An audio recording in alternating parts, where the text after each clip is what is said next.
बिस्मिल्लाहिर्रहमानिर्रहीम। नाज़रीन अस्सलाम वालेकुम। आज मैं एक बार फिर से आपके सामने हाजिर हूँ BPCC 132 के हवाले से एक नए उन्वान, एक नए टॉपिक के साथ, जिसका नाम है पर्सन परसेप्शन, यानी शख्सी इदराक। आज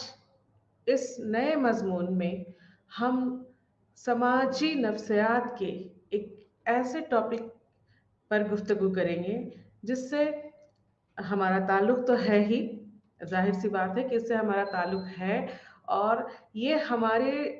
समाज में जिस तरह से हम रहते हैं और जिस तरह से जब लोगों से हमारा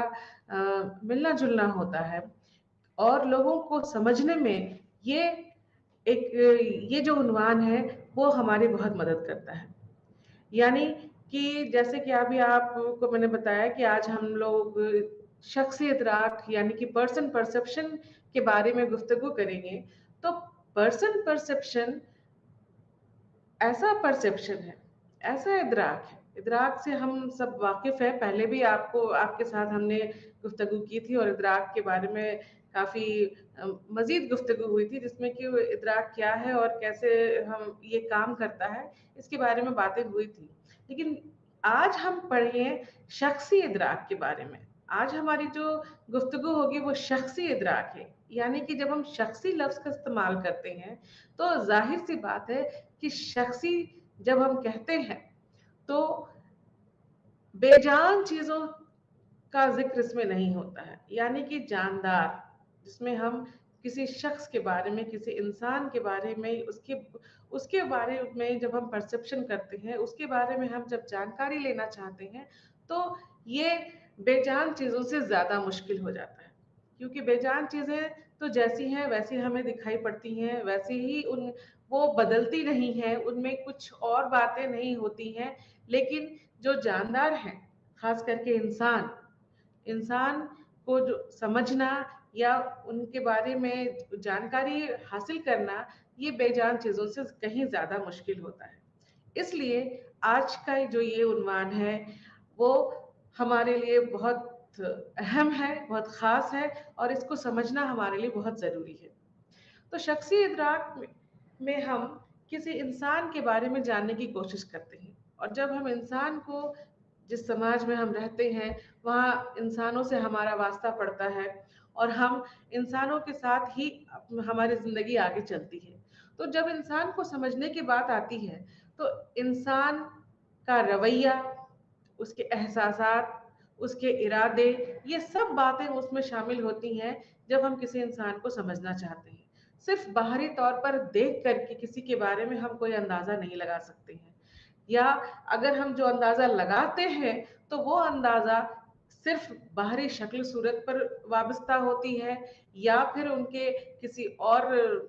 दूसरे जो फैक्टर्स हैं उनके साथ उससे वाबस्ता होती है। इन सब बातों की जानकारी पर्सन परसेप्शन या शख्सी इदराक में हमें हासिल होती है। पर्सन परसेप्शन में इंसान के सभी पहलुओं के बारे में समझना पड़ता है या उसको समझने की कोशिश की जाती है। सभी पहलुओं से मुराद ये है कि उनकी सबसे पहले तो उनकी शख्सियत और उनके शख्सियत की जो खुसूसियत है, जो उनकी कुछ कैरेक्टरिस्टिक्स हैं, उनके कुछ ट्रेड्स होते हैं, इन्हें समझना पड़ता है। इसके अलावा उनके जो सोशल कैरेक्टरिस्टिक्स हैं, समाजी जो उनकी जो खुसूसियात हैं, उन्हें समझने की ज़रूरत होती है कि कोई इंसान जब किसी समाज में किसी तरह का रवैया करता है तो वो क्यों करता है। उसने वो रवैया जिस तरह से किया, क्या उसका इरादा वही था या उस रवैये के पीछे कुछ दूसरे इरादे भी थे? उस रवैये को करने में उसकी अपनी शख्सियत का कितना हाथ था, वगैरह वगैरह। इन सारी बातों को पढ़ना पड़ता है या समझना पड़ता है, जिनमें जो पर्सन परसेप्शन के दायरे में आता है। तो हम मिला जुला करके ये कह सकते हैं कि शख्सी इदराक में किसी इंसान के ज़रिए किया गया जो रवैया होता है, उस रवैये में उसकी अपनी शख्सियत, उसकी अपनी खुसूसियात, उसके समाज में रहने की तौर तरीके, उसके अपने इरादे, उसके अपने एहसासात, उसके अपने काम करने का तरीका वगैरह-वगैरह, इन सारी बातें को समझना या इन सारी बातों की जानकारी ही शख्सी इदराक कहलाता है। शख्सी इदराक को समझने में सबसे पहले हम ये बताना चाहेंगे कि शख्सी इदराक में हम जब किसी इंसान के बारे में समझने की कोशिश करते हैं, उसकी खुसूसियत को समझने की कोशिश करते हैं, उसकी कैरेक्टरिस्टिक्स को समझने की कोशिश करते हैं, उसके काम करने के तरीके को समझने की कोशिश करते हैं या उनके इरादों को समझने की कोशिश करते हैं। तो सबसे पहले हमें किसी इंसान के बारे में एक तासुर हम बनाते हैं। अपने ज़हन में, हमारे ज़हन में, हमारे दिमाग में उस इंसान के से मुतालिक कोई न कोई तासुर या इम्प्रेशन हम बनाते हैं। अब वो इम्प्रेशन अच्छा हो सकता है, बुरा हो सकता है, सही हो सकता है, गलत हो सकता है या पॉज़िटिव हो सकता है या नेगेटिव हो सकता है। यानी कि जब हम किसी इंसान को देखते हैं या उसका परसेप्शन करते हैं, तो जब हम देखते हैं तो हमारे सबकॉन्शियस में, यानी कि हमारे दिमाग का वो हिस्सा जो पूरी तरह से लाशऊर तो नहीं है और शऊर में भी नहीं है। तो वो सबकॉन्शियस उस हिस्से में हमारे दिमाग में, हमारे ज़हन में उस इंसान से रिलेटेड कुछ बातें या कुछ इम्प्रेशन जो है वो बनती हैं। अब वो बातें जैसे ही हम किसी इंसान के कांटेक्ट में आते हैं, जैसे ही कोई इंसान हमारे नज़दीक आता है या कोई किसी इंसान से हमारा वास्ता पड़ता है, तो हमारा जो ज़हन है, उस इंसान से मुतालिक कुछ बातें अपने आप हमारे सबकॉन्शियस में वहाँ से कुछ इन्फॉर्मेशन जो है, कुछ जानकारी जो है वहाँ से वो प्रोसेस होना शुरू हो जाती है और हम उससे मुतालिक कुछ न कुछ एक रिज़ल्ट निकालते हैं, कुछ न कुछ नतीजा निकाल कर के उसके बारे में अपनी कोई राय कायम कर लेते हैं। मिसाल के तौर पर अगर कोई इंसान हमें बहुत फटे-चिटे कपड़े में नज़र आता है, उसके बाल बिखरे हुए हैं, बहुत वो गंदे हालात में है और कपड़े भी उसके फटे-चुटे हैं, फटे हुए हैं वगैरह-वगैरह। तो उसको देखने के बाद जो सबसे पहला एक हमारा जो ज़हन है, जो हमें इन्फॉर्मेशन देता है, वो इन्फॉर्मेशन ये हो सकता है कि ये इंसान बहुत गरीब है, इसकी माली हालत अच्छी नहीं है, जिसकी वजह से इसके कपड़े भी है फटे हुए हैं और इसके बाल बिखरे हुए हैं या बहुत गंदे से हालात में है, वगैरह-वगैरह। या दूसरी तरफ हमारा दिमाग हमें ये इन्फॉर्मेशन दे सकता है कि भीख माँगने के लिए या पैसे कमाने के लिए इसने इस तरीके से अपना हुलिया बनाया हुआ है। या फिर तीसरी बात हमारे ज़हन में जो आ सकती है, वो ये आ सकती है कि इसकी दिमागी सलाहियत जो है, वो सही नहीं है या कमज़ोर है। तो इस तरह से अलग-अलग तरह के इन्फॉर्मेशन या जानकारी जो हमारा ज़हन हमें देता है किसी इंसान के बारे में, वो इम्प्रेशन होता है, यानी कि वो तासुर होता है। और ये तासुर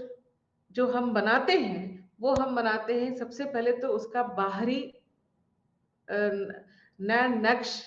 कपड़े पहनने का तरीका वगैरह-वगैरह, इन चीज़ों को देख कर के हम कोई न कोई तासुर कायम कर लेते हैं। इसके अलावा हमारी जो पहले से कुछ जानकारी रहती है, उन जानकारी के बिना पर या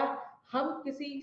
उसकी शख्सियत के बारे में जो हमने अगर पहले से कुछ पढ़ा है या पहले से सुना हुआ है, उसके बिना पर हम कोई न कोई तासुर बनाते हैं और वो तासुर इम्प्रेशन बनता है, यानी कि ऐसा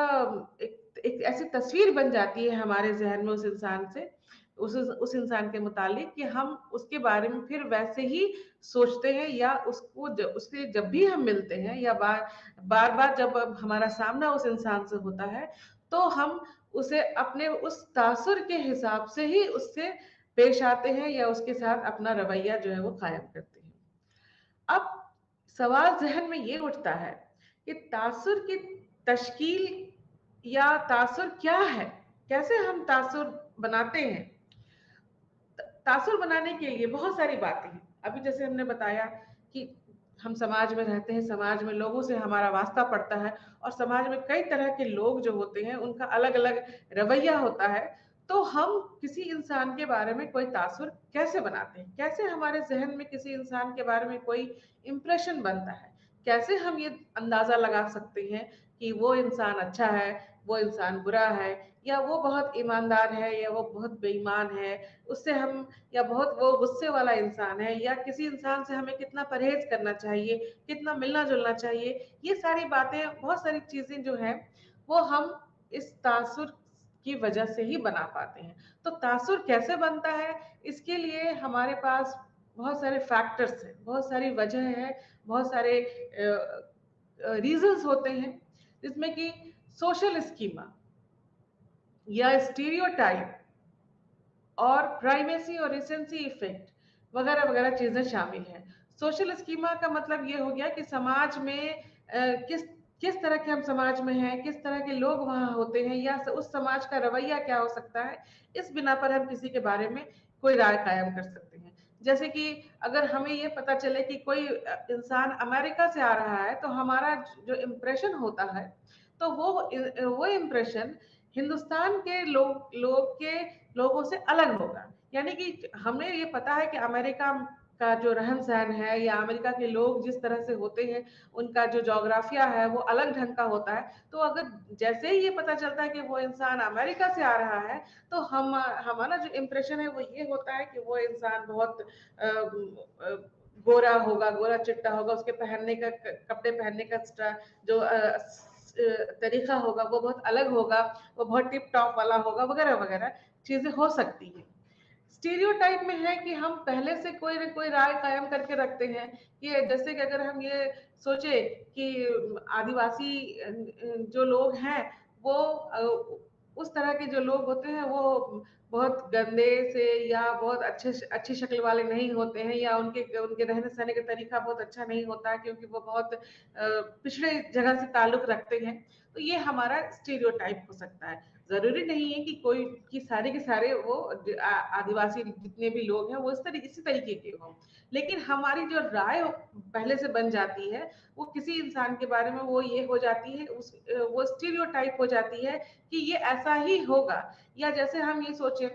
कि इंग्लिश अंग्रेजी स्कूल में जो बच्चे पढ़ते हैं वो ज्यादा ज़हीन होते हैं, और जो सरकारी स्कूल में पढ़ते हैं वो कम ज़हीन होते हैं। ये हमारा स्टीरियोटाइप हो सकता है। या सच्चाई ये नहीं हो सकती है, सच्चाई इससे अलग भी हो सकती है, या इसके उलट भी हो सकती है। हो सकता है कि अंग्रेजी स्कूल में पढ़ने वाले बच्चे ही कम ज़हीन हो और सरकारी स्कूल के बच्चे ज्यादा ज़हीन हो जाएं। तो ये स्टीरियोटाइप इंप्रेशन हमारा बनता है। उसके बाद एक और जरूरी चीज जो जिससे कि हमारा इंप्रेशन या जो हमारा जो तासुर है किसी इंसान के लिए, वो होता है प्राइमेसी और रिसेंसी इफेक्ट। मतलब कि जब हम पहले कोई राय बना लेते हैं, तो वो प्राइमेसी इफेक्ट हो गया। लेकिन होता ये है कि ज्यादातर मामलों में होता ये है कि हमारी जो राय पहले बन जाती है किसी के बारे में वही कायम होती है। लेकिन कभी कभी जो रिसेंसी इफेक्ट होता है, उसमें क्या हो रहा है, उसमें ये होता है कि जब हमें ज्यादा नई जानकारी मिलती है, किसी रिसर्च के जरिए या किसी किताब के जरिए या किसी या खुद तजुर्बा करने के बाद हमें अगर कोई नई जानकारी मिलती है, तो पहले वाली जानकारी उससे बदल जाती है, और अब हमारा जो तासुर है या हमारा जो रवैया होता है, वो दूसरे वाले से मुतासिर होता है। तो जब दूसरी इंफॉर्मेशन से जो हमारा रवैया मुतासिर होता है, उसे हम रिसेंसी इफेक्ट कह सकते हैं। लेकिन इन सब के अलावा जो सबसे ज्यादा तासुर की तश्कील से वास्ता रखता है, वो है सेंट्रल ट्रेट। यानी कि इंसान किसी भी इंसान के अंदर बहुत सारे खसूसियत होती है, बहुत सारी खासियत होती है, और उसकी उन खासियत की वजह से उनकी पहचान होती है। तो उस पहचान उनकी जो पहचान होती है, उनकी पहचान उसके नाम से या उस इंसान से नहीं होती है, बल्कि वो उनकी जो कुछ खसूसियात हैं, वो उनकी पहचान को मुकम्मल करते हैं। तो सेंट्रल ट्रेट को माहिर नफ्सियात ने तासुर की तश्कील में सबसे ज्यादा खास बताया, अहम बताया, और रवैये से ट्रेट की तरफ, यानी कि रवैये से तो हमारा तासुर बनता ही है। किसी इंसान के साथ जब हमारा इंटरेक्शन होता है और उसके साथ हमारा जो रवैया एक्सचेंज होता है या रवैया हम जो कायम करते हैं, तो उस रवैये के साथ-साथ उस इंसान की खुसूसियात या उसकी जो ख़ासियत है, उससे भी तासुर की तश्कील होती है। तो सेंट्रल ट्रेट को माहिर नफ्सियात ने तासुर की तश्कील के लिए सबसे ज़्यादा अहम बताया और उनका ये मानना था कि कुछ सेंट्रल ट्रेट्स ऐसे होते हैं जिसकी वजह से हम किसी इंसान के लिए पॉजिटिव या नेगेटिव हो सकते हैं। यानी कि अगर हम अच्छी बातें बोलते हैं किसी इंसान के बारे में, तो हमारा जो रवैया या हमारा जो एटीट्यूड बनता है वो पॉजिटिव हो जाता है। और अगर हम नेगेटिव बोलते हैं, यानी कि उस इंसान के बारे में कि जो बातें हैं वो अच्छी बातें ना हो करके वो नेगेटिव हो जाती हैं, तो हमारा रवैया भी या हमारे हमारे जो तासुरात हैं वो भी नेगेटिव हो जाते हैं। सेंट्रल ट्रेट के बारे में ये बात बताई गई कि वार्म यानी कि जोश, एक इंसान के अंदर एक इंसान जो है वो जोशीला है और एक इंसान जो बहुत ठंडे तबीयत का है। तो जोशीला अगर हम कहते हैं तो उससे हमारा जो तासुर होता है वो तासुर पॉजिटिव होता है। यानी कि अगर हम कहें कि वो इंसान अच्छा है, जोशीला है, तो ये फेवरेबल होगा। और अगर हम कहें कि वो ब्लंट है, वो सही नहीं है, या वो अगली है, वो खूबसूरत नहीं है, तो हमारा जो तासुर होता है वो नेगेटिव हो जाता है। तासुर के सिलसिले में ऐश नाम के एक माहिर नफ्सियात ने कुछ तजुर्बा किया और उस अपने तजुर्बे के बेसिस पर उन्होंने 2-3 ग्रुप के बारे में बताया और बताया कि ग्रुप ए, उसमें कुछ खासियत वाले लोगों को शामिल किया गया, जिसमें कि 7 तरीके की खासियत रखी गई ग्रुप ए में। ग्रुप ए में जिसमें कि 7 तरीके की खासियत थी, उसमें था कि ज़हीन, हुनरमंद, मेहनती, जोशीले और मुहतात, प्रैक्टिकल, इस तरह की खासियत वाले लोगों को रखा गया या इस तरह की खासियत वाले लफ्ज़ों का इस्तेमाल किया गया। दूसरे ग्रुप में, जिसे ग्रुप बी कहा गया, उसमें सब कुछ सब कुछ वैसा ही था। यानी कि बाकी जितने तरह के लफ्ज थे, जैसे कि ज़हीन थे, हुनरमंद, मेहनती वगैरह वगैरह, वो सब रखा गया, लेकिन उसमें जोशीले की जगह पर कोल्ड रखा। कोल्ड यानी कि ठंडापन, यानी कि जिसमें कि जोश कम हो। ग्रुप सी और डी यानी कि तीसरे और चौथे ग्रुप में भी सब कुछ रखा, लेकिन उसके साथ पोलाइट या ब्लंट लफ्ज का इस्तेमाल किया गया। रिजल्ट क्या देखा गया? रिजल्ट ये देखा गया कि जिस ग्रुप में वाम यानी कि जोशीले लफ्ज का इस्तेमाल किया गया था, उसका उसका इम्प्रेशन या उसका जो तासुर था वो 91% था। और जिसमें और कोल्ड में 8% मिला और बाकी में दूसरे तीसरे चौथे ग्रुप में ज्यादा फर्क, जो डिफरेंस है, जो फर्क जो था वो ज्यादा नहीं देखा गया। लेकिन सबसे ज्यादा जो फर्क देखा गया वो ये देखा गया कि जिस ग्रुप में वाम यानी कि जोशीले लफ्ज का इस्तेमाल किया गया, वो उसका जो तासुर था वो बहुत ज्यादा पॉजिटिव था और वो 91% था, यानी कि बहुत ज्यादा था। तो इस तरह से ऐश ने ये बताया कि हम जब भी किसी तासुर की तश्कील करते हैं, तो हमारे अंदर हम किसी इंसान के उन खुसूसियात को, उसकी शख्सी खुसूसियत को जज करते हैं, देखते हैं, जिससे अगर अगर वो पॉजिटिव ज़्यादा होते हैं तो हम उनके लिए पॉजिटिव या उनका हमारा जो तासुर है वो बहुत अच्छा हो जाता है, और अगर नेगेटिव होता है तो तासुर हमारा खराब हो सकता है। इसी सिलसिले में, तासुर के सिलसिले में एक और ज़रूरी बात ये बताई गई, जिसे जिससे हम सब वाकिफ़ हैं और आपने भी नाज़रीन कई बार इसका लफ्ज़ का इस्तेमाल किया होगा और इसके बारे में सुना भी होगा। कहा गया है कि first impression is the last impression. यानी कि पहला पहला जो तासुर कायम हो जाता है, वही तासुर आखिरी तासुर माना जाता है। तो फर्स्ट इम्प्रेशन को भी इस तासुर में के लिए सबसे पहले तासुर को तासुर का एक खास हिस्सा माना गया, जिसके बारे में पर्सन परसेप्शन में खास जगह दी गई कि हम जब भी किसी चीज के लिए या किसी इंसान का के बारे में कोई तासुर कायम करते हैं, कोई राय बनाते हैं, तो उसमें हम जो हमारा जो पहला तासुर है वो बहुत कारगर होता है और उस वो हमें बहुत मदद करता है उस इंसान के बारे में अपनी राय बनाने में। तो नाज़रीन, ये बताना चाहेंगे कि जो पहला जो तासुर होता है वो तासुर कैसे बनता है। वो तासुर जब भी हम किसी इंसान से मिलते हैं तो उसके बाहरी रख रखाव से, उसके पहनावे से, उसके बातचीत के जरिए से हम उसके साथ अपना एक इम्प्रेशन या एक अपनी राय बनाते हैं। और ये राय जब हम बना लेते हैं तो वो राय, वही राय कायम हो जाती है जब जब हम मिलते हैं उससे, या जब जब उनके बारे में हमारी बातचीत होती है, या जब जब हम उनके बारे में हम जिक्र करते हैं, तो हमारी राय वही होती है जो हमारी राय पहले बनी थी उनके साथ। तो जो पहला तासुर होता है वो कई चीजों पर बेस्ड होता है, जिसमें कि सबसे ज्यादा सबसे ज्यादा जिस चीज को तवज्जो दी गई, सबसे ज्यादा जिस चीज को तरजीह दी गई, वो था बॉडी लैंग्वेज। बॉडी लैंग्वेज और टोन ऑफ वॉइस और वर्ड्स, यानी कि लफ्ज, यानी कि लफ्जों के जरिए किस तरह से उन लफ्जों का इस्तेमाल किया जाता है। जो हमारी आवाज होती है, उस आवाज के ऊंचे और नीचे होने के टोन को से, और हमारे बॉडी लैंग्वेज से, हमारे खड़े होने के तरीके से, हमारे बैठने के तरीके से, हमारे बातचीत करने के तरीके से, हम किसी भी इंसान के साथ जब पहली बार मिलते हैं तो ये सारी चीजें मिल करके उस इंसान के बारे में एक पहला एक तासुर बनाती हैं, और वही तासुर फिर आगे तक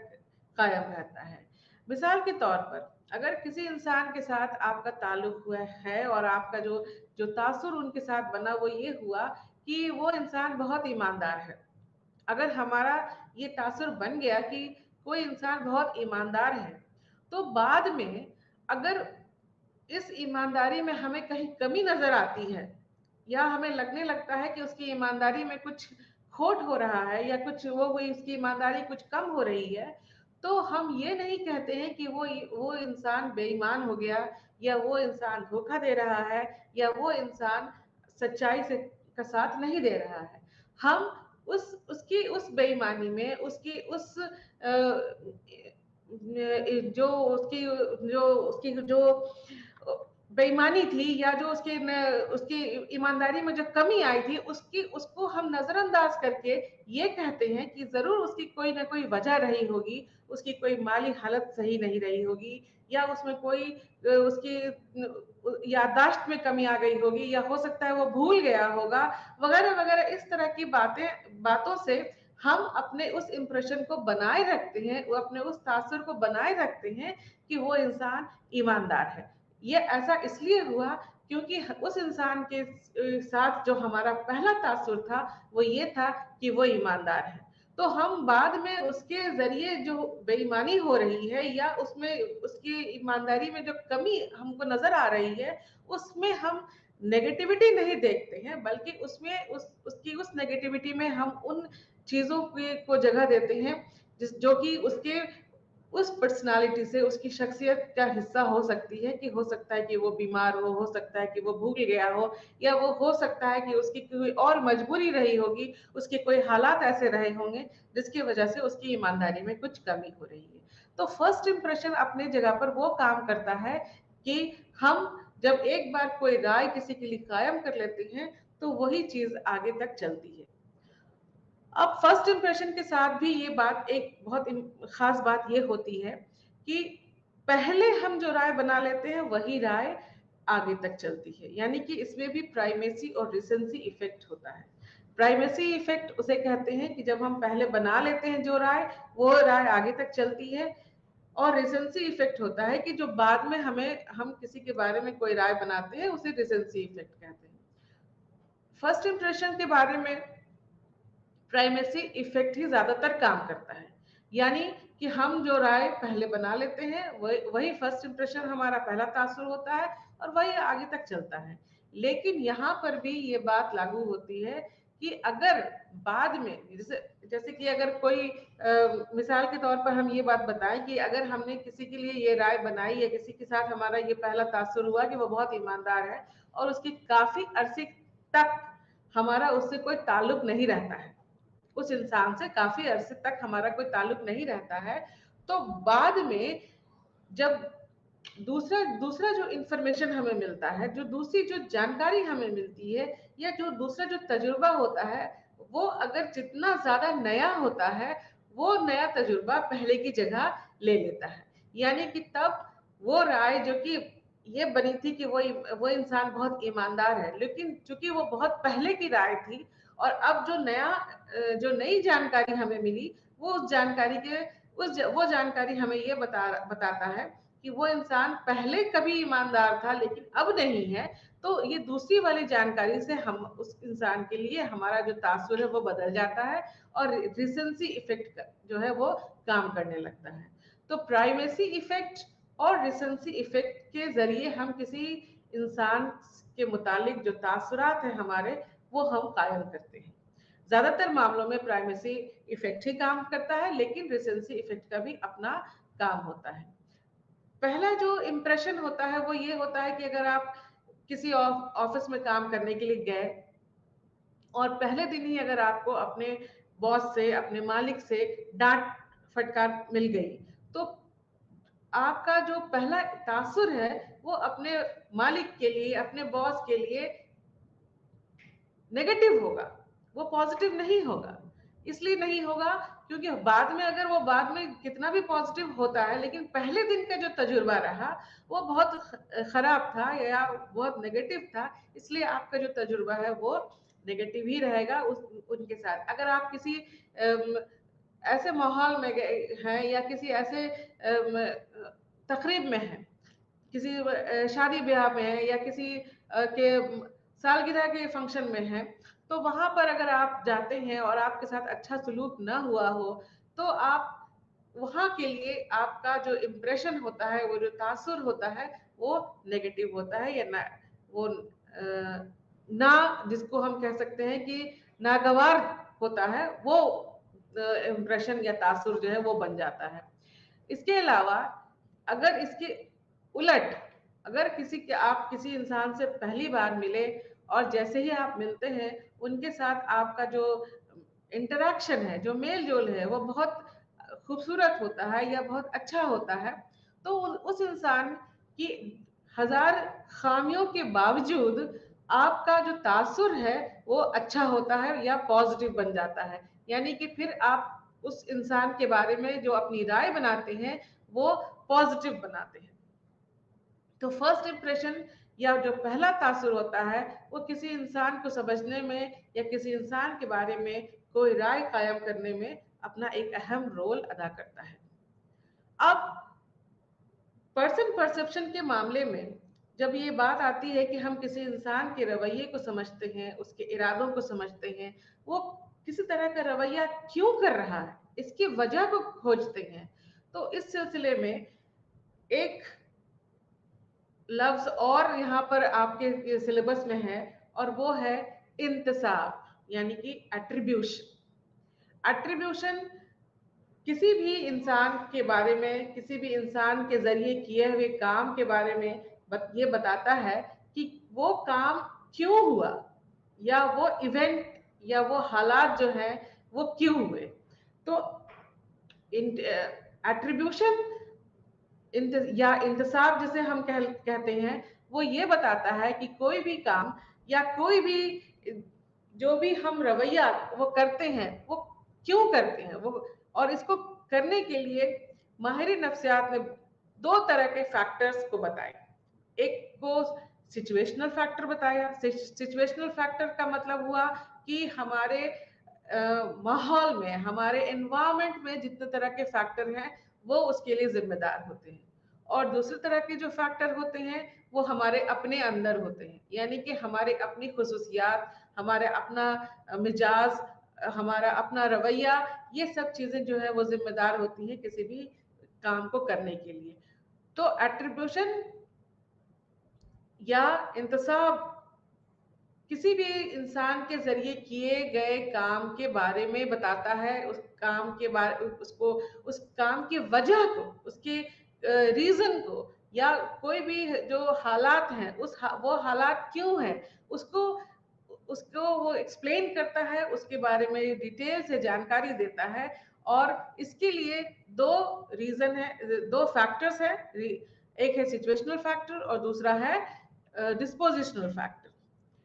इस इंतसाब को और अच्छे तरीके से समझने के लिए माहिर नफ्सियात ने समाजी नफ्सियात में बहुत से थ्योरी या बहुत से नजरियात जो है वो पेश किए। और ये इन नजरियात में दो तीन नजरियात बहुत अहम हैं या बहुत खास हम कह सकते हैं, जिनमें कि एक नजरियात हाइड्रस का है। हाइड्रस हाइडर एक समाजी नफ्सियात से ताल्लुक रखते हैं। और उसके बाद जोन्स एंड डेविस का, हाइडर का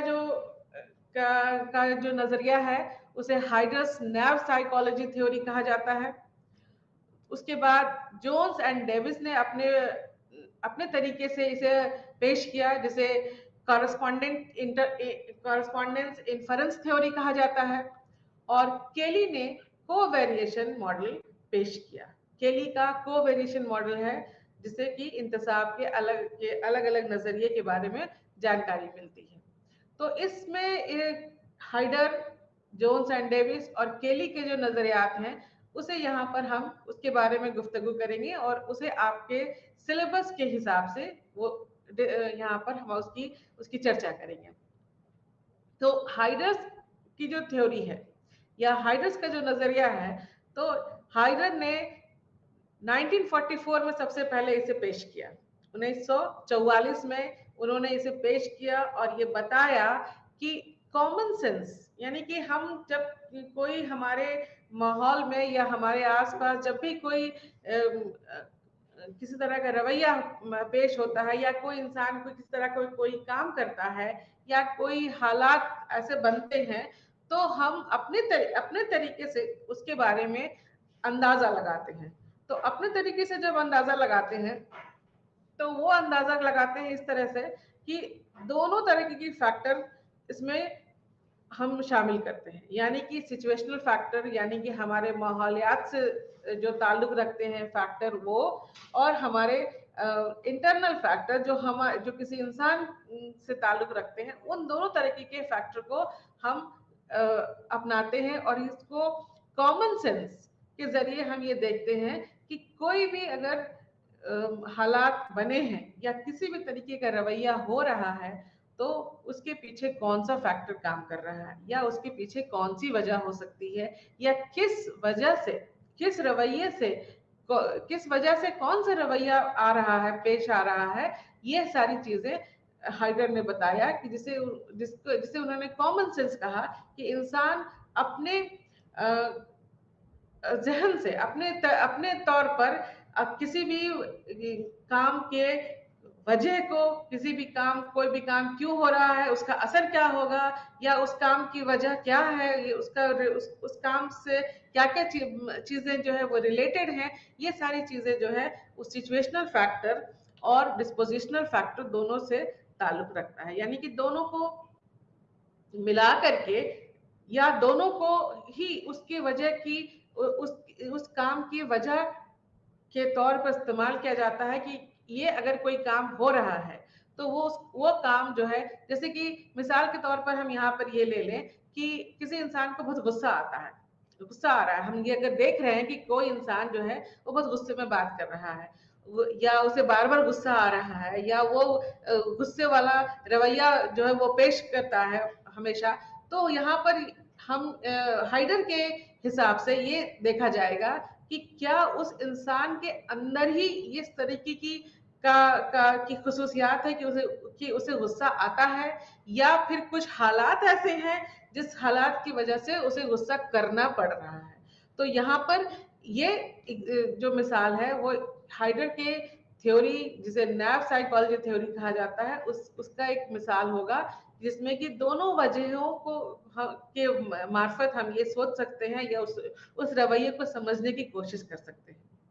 दूसरा जो रवैया है दूसरा जो नजरिया है, जिसे मुतालका तखमीना नजरिया या करस्पॉन्डेंट इन्फरेंस थ्योरी कहा जाता है। करस्पॉन्डेंट इन्फरेंस थ्योरी में है कि कोई इंसान किसी भी तरीके का जो रवैया करता है वो क्यों करता है, उसके उसमें कौन कौन से क्यूज है, किस किस वजह से वो करता है। तो दो तीन बातें यहाँ पर जोन्स एंड डेविस ने बताई। वो बताया कि सोशल डिजायरेबिलिटी, यानी कि समाजी तौर पर जो चीजें एक्सेप्टेबल होती हैं, हमारा रवैया उस तरफ ज्यादा मुखातिब होता है। और दूसरी बात कि हम किसी भी रवैये को चॉइस चुनते हैं, अपने हिसाब से पहले उसे हम चुनते हैं, फिर हम उसे टारगेट करते हैं, और टारगेट करने के बाद उस जिस तरीके का रवैया हमें करना होता है, हम उस रवैये को पेश करते हैं। यहाँ पर सोशल डिजायरेबिलिटी, यानी कि समाजी तौर पर जो रवैया बहुत ज्यादा एक्सेप्टेबल होता है या जिसे समाज में काफी माना जाता है, हम उस रवैये की तरफ मुखातिब होते हैं। यहाँ पर है कि हम किसी भी रवैये में जो कॉमन बात है, जो खास बात है, जो कॉमन कहते हैं, और जो अनकॉमन है, यानी कि जो कॉमन नहीं है, उस इफेक्ट को देखते हैं। यहाँ पर जो इंसान का कॉरस्पॉन्डेंट इन्फरेंस थ्योरी जो है, वो किसी रवैये के बारे में ये बताता है कि जैसे कि आप इस स्लाइड में यहाँ पर देख रहे हैं कि जो रवैया है वो दो हिस्से में बटा हुआ है। एक है जिसे हम खुद चुनते हैं, और जिसे हमें चुनने के लिए दूसरा रवैया जिससे हमें चुनने के लिए मजबूर किया जाता है, यानी कि हम चुनने के लिए मजबूर होते हैं कि वो हमें करना ही है। जैसे कि अगर हमें फिल्म देखना है, तो हम फिल्म देखने के लिए फ्री है, वो हमारा अपनी तरफ से चुना हुआ रवैया हो सकता है कि हमें फिल्म देखने जाना और हम फिल्म देखने के लिए जाते हैं। लेकिन हमें स्कूल जाना है, हमें पढ़ाई करनी है, तो इसके लिए हम मजबूर हैं, तो हमें उस तरह के रवैये को भी करना पड़ता है, क्योंकि हम वो मजबूरी है हमारी, वो भी करना पड़ता है। तो दो तरीके का रवैया हुआ, एक हुआ कि जिसे हम आसानी से चुन लेते हैं, और दूसरा है कि जिसकी जो हमें मजबूरी में चुनना पड़ता है या करना पड़ता है। उसमें ये बात आती है कि नॉन कॉमन इफेक्ट होता है किस रवैये में जो हम अपने से चुनते हैं, और जो रवैये को चुनने के लिए हम मजबूर होते हैं वो कॉमन उसमें इफेक्ट होता है। तो नॉन कॉमन इफेक्ट क्या होता है कि अगर किसी इंसान को दो रवैया करना है, मिसाल के तौर पर अगर वो उसे हम दो तरीके का काम करने के लिए देते हैं, एक ए और दूसरा बी। ए में मान लीजिए कि उसने एक्स वाई जेड तीन तरीके के काम किए, और दूसरा जो रवैया है बी रवैया, उसमें उन्होंने एक्स के और जेड किया। तो यहाँ पर एक्स दोनों में है, जेड दोनों में है, वाई और के अनकॉमन है। तो वाई और के जो है वो करस्पॉन्डेंट इन्फरेंस उसमें है, जिसकी वजह से उस रवैये को उसने किया। तो यहाँ पर ये बात निकल कर सामने आती है कि कोई इंसान किसी रवैये को अपने तरीके से जब चुनता है, तो वो फिर उसमें से जो अनकॉमन है, जो कॉमन नहीं है, उस रवैये को, और जिसका जो कि समाज में कम एक्सेप्टेबल है, उस रवैये को अपनाता है। और जिस रवैये को करने के लिए वो मजबूर है वो कॉमन होता है, और उसका उसका समाज में उसका जो वैल्यू है या उसका जो एक्सेप्टेंस लेवल है वो ज्यादा होता है या हाई होता है। इसके बाद केलीज को वेरिएशन मॉडल, एट्रीब्यूशन थ्योरी में केलीज ने जो को वेरिएशन मॉडल दिया, उसमें उन्होंने तीन बातें बताई। उन्होंने कहा कि कोई भी इंसान जो किसी भी तरीके का रवैया करता है या किसी इंसान के जरिए कोई काम होता है, तो वो काम तीन बातों पर डिपेंड करता है। कंसिस्टेंसी, यानी कि वो लगातार उस काम को करता हो। दूसरा है डिस्टिंक्टिवनेस, यानी कि उसमें उसकी कुछ मखसूस तरीके का काम वो करता है। और तीसरा है कंसेंसस, यानी कि उसके बारे में इत्तेफाक राय हो। जैसे कि मिसाल के तौर पर हम ये देखें कि अगर कोई इंसान किसी दूसरे इंसान को किसी बात पर एक थप्पड़ लगा देता है, तो क्या वो हमेशा उसको थप्पड़ लगाता है, या क्या वो सभी उसे उस थप्पड़ लगा देते हैं, या वो इंसान वो जो है वो हमेशा उसे किसी किसी न किसी से उस तरीके का थप्पड़ या तमाचा जो है वो खाना पड़ता है। तो इस तरीके से केली ने ये बताया कि अगर किसी तरह का जो रवैया है, उस रवैये में अगर कोई चीज लगातार हो रही है, तो वो उससे वो कंसिस्टेंसी, या हम जिसे कह सकते हैं कि वो लगातार चलने वाला रवैया हुआ। और डिस्टिंक्टिवनेस हुआ जिसमें कि हम किसी ऐसे तरह का रवैया करते हैं जो कि किसी खास चीज के साथ पेश किया जाता है, यानी कि जो ज्यादा कॉमन नहीं होता है। और कंसेंसस में ये होता है कि सभी लोग उस तरीके का रवैया करते हैं, यानी कि इत्तेफाक राय से कि सभी लोग जो है उस तरीके का रवैया वहाँ वो दिखाते हैं या पेश करते हैं। जैसे कि अगर किसी भीख मांगने वाले को सभी लोग कुछ ना कुछ दे देते हैं, तो वो कंसेंसस है। लेकिन कभी कभी हम देते हैं या किसी खास को हम देते हैं, तो वो डिस्टिंक्टिव है, जिसमें कि हम किसी खास के साथ ये रवैया पेश करते हैं। और लगातार हम अगर ऐसा करते हैं तो वो कंसिस्टेंसी कहलाता है। तो केली का को वेरिएशन मॉडल ये कहलाता है कि हम जब भी किसी तरीके के रवैये को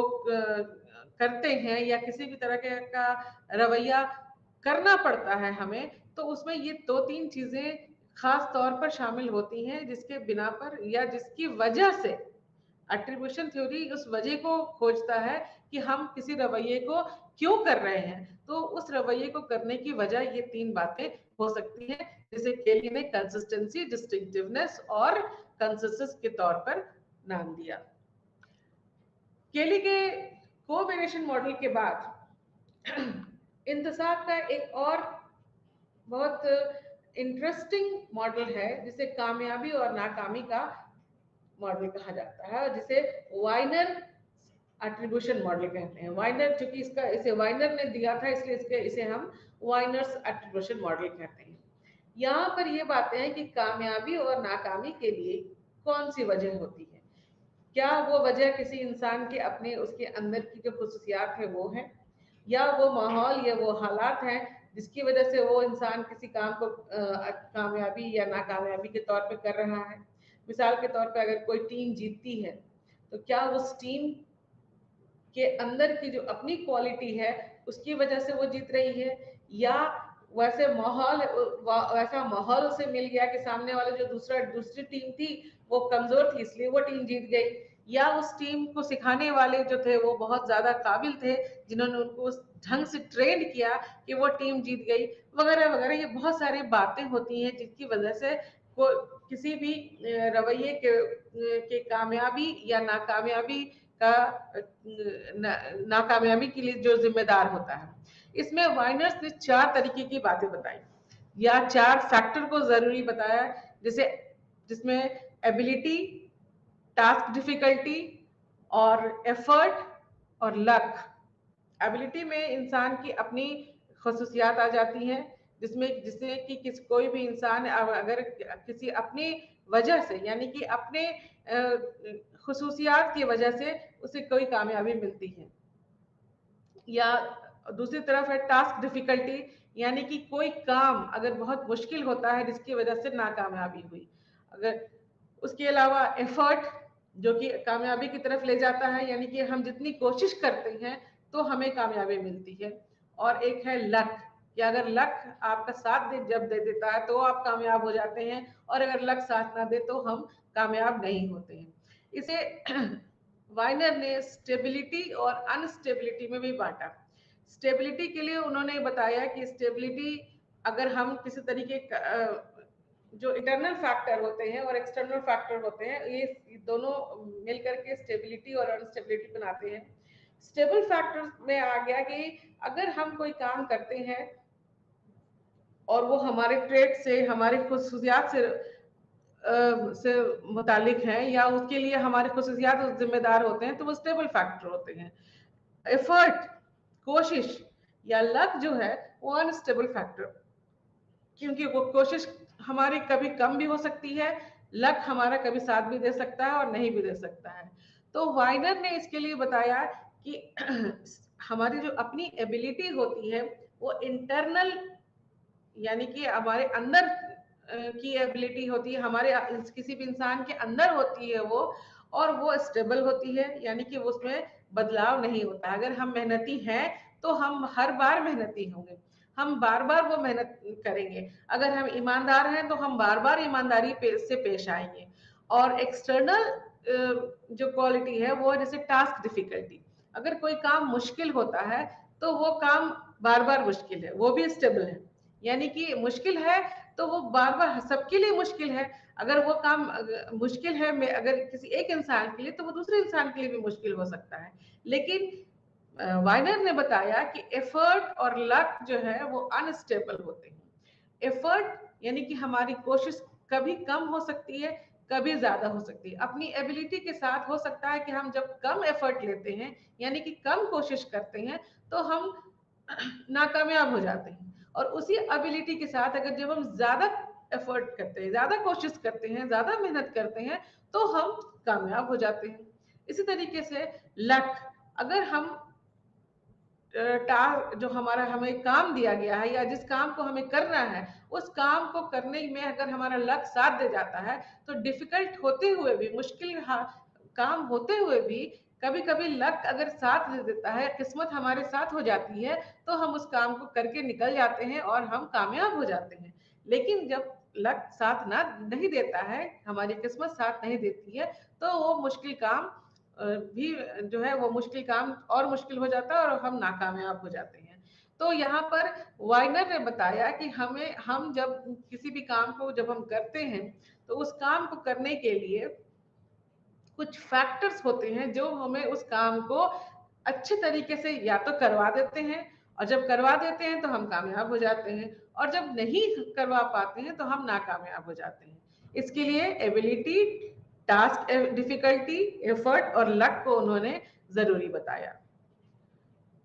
अब इन 4 तरीके के नजरियात के बाद ये बात बिल्कुल साफ हो जाती है कि हम जिस तरह का भी काम करते हैं, उस हर एक तरह के काम को करने की कोई ना कोई वजह होती है, कोई ना कोई रीजन होता है, किसी न किसी कोई ना कोई फैक्टर होता है जिसकी वजह से हम किसी काम को अंजाम देते हैं, या हम फिर किसी काम में कामयाब होते हैं, या हम किसी काम में नाकामयाब हो जाते हैं। या दूसरी तरफ हम ये कह सकते हैं कि कुछ जितने भी काम या जितने तरह के भी इंटरैक्शंस, या जितने भी तरह के हमारा जो रवैया होता है, उन सब की कोई ना कोई वजह होती है, कोई ना कोई रीजन होता है, और उस वजह की वजह से, उस रीजन के जरिए हम वो उस काम को अंजाम देते हैं, या हम उस काम को पूरा कर लेते हैं। और जब हम पूरा कर लेते हैं तो उस काम को करने के बाद हम कामयाब हो जाते हैं, जब हम नहीं करते हैं तो हम नाकामयाब हो जाते हैं। तो यहाँ पर अलग अलग माहिर नफ्सियात ने इंतसाब के बारे में या एट्रीब्यूशन के बारे में ये बातें बताई कि जब भी कोई भी इंसान हमारे साथ, हमारे माहौल में, हम जिस समाज में रहते हैं, वहां पर हम जब भी कोई रवैया पेश करते हैं या किसी रवैये से गुजरते हैं, तो उस रवैये की कोई ना कोई खास वजह होती है। और वो वजह, कुल मिलाकर हम ये कह सकते हैं कि वो वजह या तो इंटरनल होता है,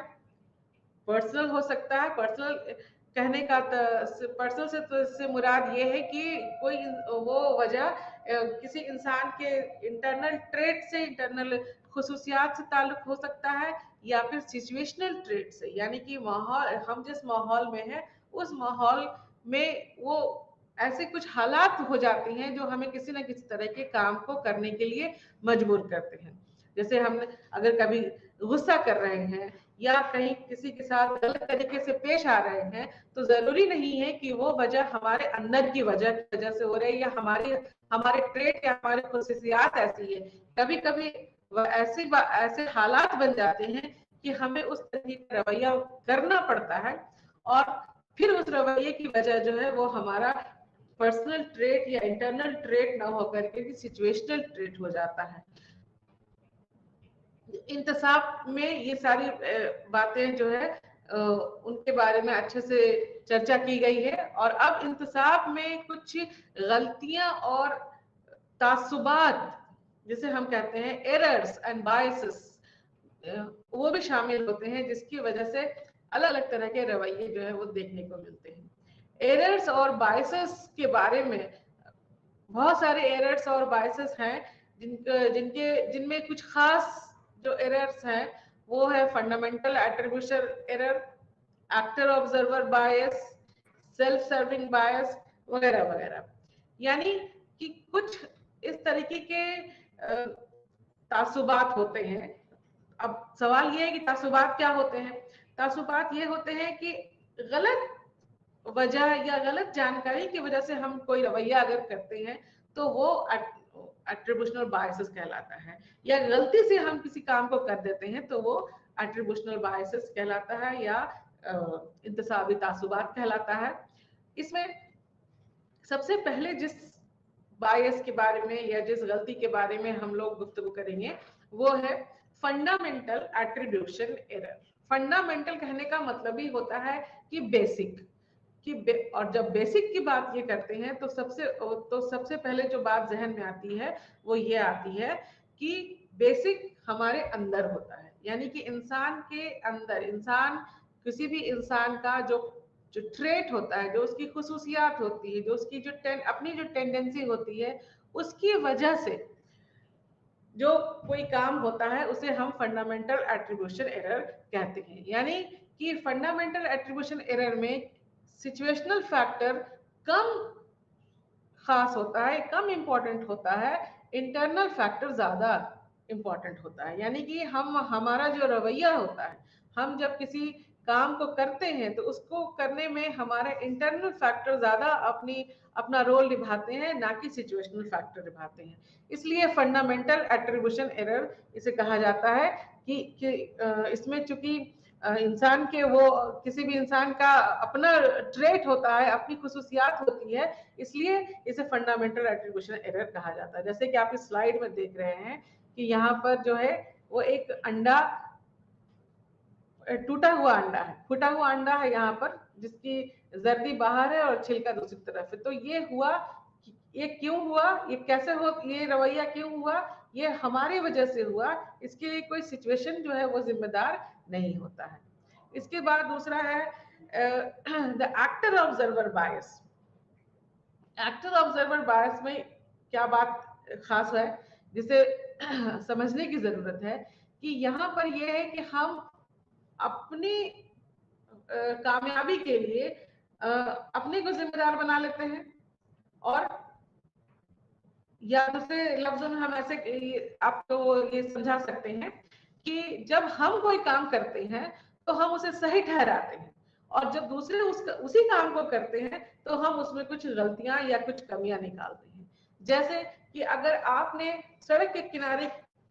पर कूड़े को फेंक दिया, अपने घर से निकले हुए कूड़े को आपने फेंक दिया, तो आप उसकी वजह बोलते हैं, आप उसकी वजह सिचुएशनल फैक्टर को ठहराते हैं। सिचुएशनल फैक्टर को ये ठहराते हैं कि चूंकि डस्टबिन नहीं था इसलिए हमने फेंक दिया वहां पर। अगर यही काम दूसरा करता है, अगर आपके पड़ोस वाले करते हैं, तो हम उनमें बहुत सारे उनके पर्सनल ट्रेट को जिम्मेदार ठहराते हैं कि ये उनको इस बात की तमीज नहीं है, या उन्हें काम करना सही तरीके से आता नहीं है, वगैरह वगैरह ये बातें हम उनको बताते हैं। तो या दूसरे तरीके से अगर हम ये कहें कि अगर हम नाकामयाब होते हैं, नाकामयाब इन द सेंस, या हम ये कह सकते हैं कि हम अगर कहीं पर अच्छा नहीं कर सके, जैसे मिसाल के तौर पर आपने किसी एग्जाम में आपको जो नंबर है वो आपके अच्छे नंबर नहीं आए, या किसी तरीके की आप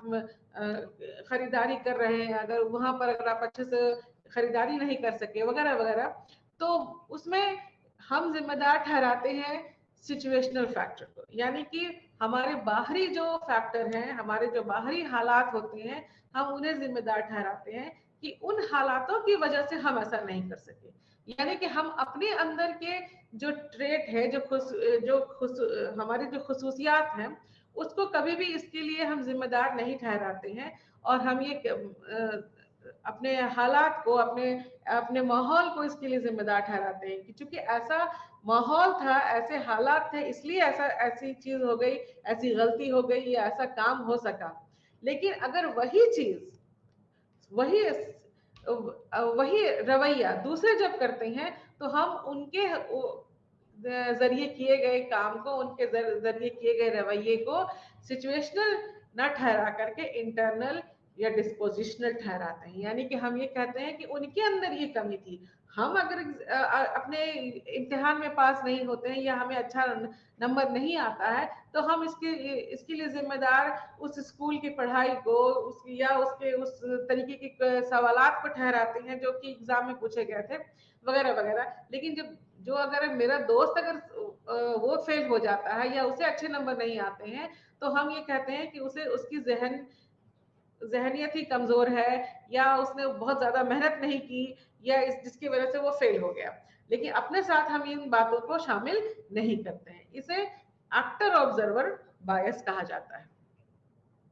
तो एक्टर ऑब्जर्वर बायस के बाद इससे उसी से मिलता जुलता एक दूसरा बायस है जिसे सेल्फ सर्विंग बायस कहा जाता है। सेल्फ सर्विस यानी कि खुद की खिदमत का तासुब। खुद की खिदमत का तासुब का मतलब यहाँ पर यह होता है कि जितनी अच्छी बातें हुई, जितनी पॉजिटिव बातें हुई, उसकी क्रेडिट हम लेते हैं। यानी कि उसकी जिम्मेदारी हम लेते हैं, अपने ऊपर लेते हैं। यानी कि जो भी अच्छा हुआ वो हमारी वजह से हुआ और जो अच्छा नहीं हुआ वो सिचुएशन की वजह से अच्छा नहीं हुआ। यहाँ पर ये सेल्फ सर्विंग बायस और एक्टर ऑब्जर्वर बायस से मिलता जुलता है। यहाँ पर सिर्फ यहाँ पर फर्क ये है कि यहाँ पर अपने सक्सेस के लिए, अपनी कामयाबी के लिए हम जिम्मेदारी अपनी लेते हैं। जब अच्छी बात होती है तो हम खुश हो जाते हैं और हम ये कहते हैं कि ये हमारी वजह से हुई। और अगर कोई नाकामयाबी हुई है तो वो उसके उसके लिए जिम्मेदार हमारा सिचुएशन था या हमारे वो हालात थे या हमारा वो माहौल था जिसने हमें नाकामयाब बनाया। तो इसे हम सेल्फ सर्विस या सेल्फ सर्विंग बायस कहते हैं। यहाँ पर देखिए, आप अपने स्लाइड में भी देख सकते हैं कि सेल्फ सर्विंग बायस में कि अगर जब देख रहे हैं कि जब अच्छे नंबर आ जाते हैं या कोई मुश्किल हल हो गई तो उसको हम बहुत खुशी से उसका जो जो क्रेडिट है वो हम अपने सर पर लेते हैं कि नहीं, ये हमारी वजह से हो गया। लेकिन जहां हम नाकामयाब हो जाते हैं तो हम तुरंत उसका ठीकरा जो है वो अपने हालात को के ऊपर डाल देते हैं कि हालात हमारे जो थे वो अच्छे नहीं थे जिसकी वजह से ऐसा ये नाकामयाबी हुई या हम ज्यादा कामयाब नहीं हो सके। इसके बाद अल्टीमेट एट्रीब्यूशन एरर एक और एरर है, एक और गलती है एट्रीब्यूशन के मामले में जिसे कहते हैं अल्टीमेट एट्रीब्यूशन एरर। यानी कि यहाँ पर हम जिस ग्रुप से बिलोंग करते हैं या जिस ग्रुप का हम हिस्सा होते हैं उससे उस ग्रुप को हम अच्छा मानते हैं और जो दूसरा ग्रुप है उसे हम अच्छा नहीं मानते हैं। यानी कि हम जिस ग्रुप में हम रहते हैं, हम जहां से हम बिलोंग करते हैं तो उसके सक्सेस को या उसमें उसमें जो भी अच्छी बातें होती है उसे हम अच्छा मानते हैं और दूसरा जो ग्रुप है उसे उसे हम अच्छा नहीं मानते। यानी कि कहने का मतलब ये होता है कि यहाँ पर अगर हम किसी खास अगर ग्रुप से बिलोंग करते हैं या खास ग्रुप का हम हिस्सा होते हैं तो हम अपनी कामयाबी के लिए या अपने उस ग्रुप के सक्सेस के लिए उस ग्रुप को मानते हैं कि उसकी वजह से ऐसा हुआ है। और उसी के पलट के हम ये कह सकते हैं कि जो दूसरा हिस्सा है, जो दूसरा ग्रुप होता है, उसी उसी काम के लिए, सेम काम के लिए हम उसके नाकामयाबी के लिए उस ग्रुप को उसका जिम्मेदार बनाते हैं। तो यहाँ पर एट्रीब्यूशन, अल्टीमेट एट्रीब्यूशन में ये बातें आती हैं कि हम अब अगर किसी ग्रुप के हिस्से में है या कोई ग्रुप से हम बिलोंग करते हैं तो उस कामयाबी के लिए हम उसे जिम्मेदार बनाते हैं और दूसरे ग्रुप को हम गैर जिम्मेदार मानते हैं। इस तरह से एट्रीब्यूशन में बहुत सारे तासुब और गलतियां होती हैं जिसकी वजह से कोई रवैया हम पेश करते हैं या हमारे रवैये की जो वजह होती है वो गलतियां होती हैं और उन गलतियों की वजह से हमारा किसी खास तरह का जो रवैया होता है उस रवैये की तरफ हमारा झुकाव होता है या उस रवैये को हम बार बार करते हैं। तो इस तरह से नाजरीन आपने ये देखा कि इस पर्सन परसेप्शन में बहुत सारी बातें ऐसी है जिससे कि जिससे हम किसी इंसान को और उसके रवैये को आसानी से समझ सकते हैं और उसके ज़रिए हम उसके साथ अपना इंटरैक्शन या उनके साथ अपना जो तालमेल है वो अपने अच्छे तरीके से बैठाने में कामयाब हो सकते हैं। इसी के साथ नाज़रीन अब अगले क्लास में इंशाअल्लाह फिर से मुलाकात होगी, तब तक के लिए शुक्रिया, अल्लाह हाफ़िज़।